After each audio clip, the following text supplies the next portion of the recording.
नमस्कार दोस्तों, किरण राधे यादव चैनल में आप सभी का हार्दिक स्वागत करती हूँ। और मेरे चैनल में आप सभी बहनों भाइयों का हार्दिक स्वागत है। मेरे चैनल को लाइक करो, शेयर करो, सब्सक्राइब करो प्लीज़।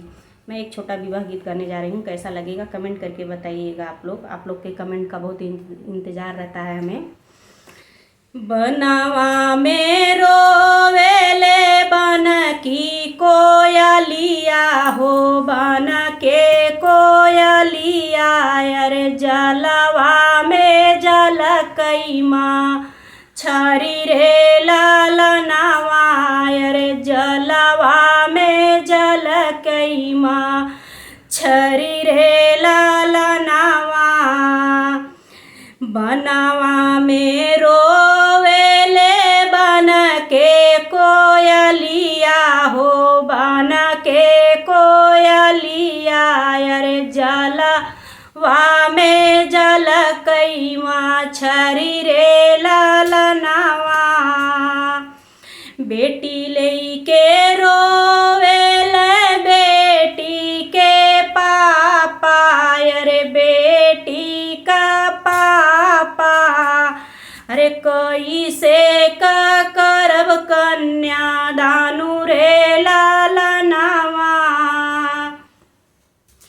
बेटी लेके रोवेले बेटी के पापा अरे बेटी के पापा अरे कैसे का करी कन्या दानु रे लालनावा। जैसे तू मोरे पापा तिलक चढ़वला हो, तिलक चढ़वला अरे ओइसे के कर कन्या दानु रे लालनावा। जैसे के मोरे पापा तिलक चढ़वला हो, तिलक चढ़वला अरे वैसे करा कन्या दानु रे लालनावा। तिलक चढ़ावत बेटी कुछु ना बुझाइल अरे कुछु ना बुझाइल अरे धिया दाना हमसे ना होई रे लालनावा। तिलक चढ़ावत बेटी कुछु ना बुझाइल अरे कुछ ना बुझाइल अरे धिया हमसे कन्यादान नहीं होला रे लालनावा अरे धिया हमसे दान नहीं होई रे लालनावा।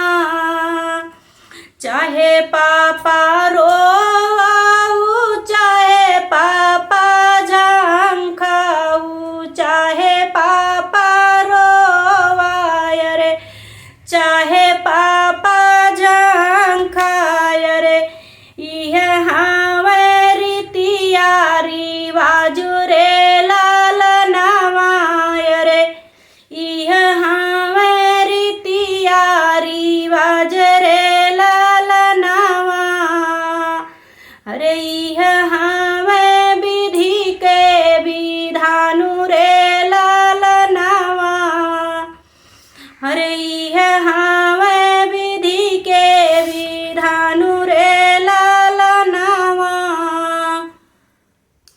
बनवा में रोवेले बन के कोयलिया अरे बन के कोयलिया अरे जलवा में जल कई मछरी रे लालनावा अरे जल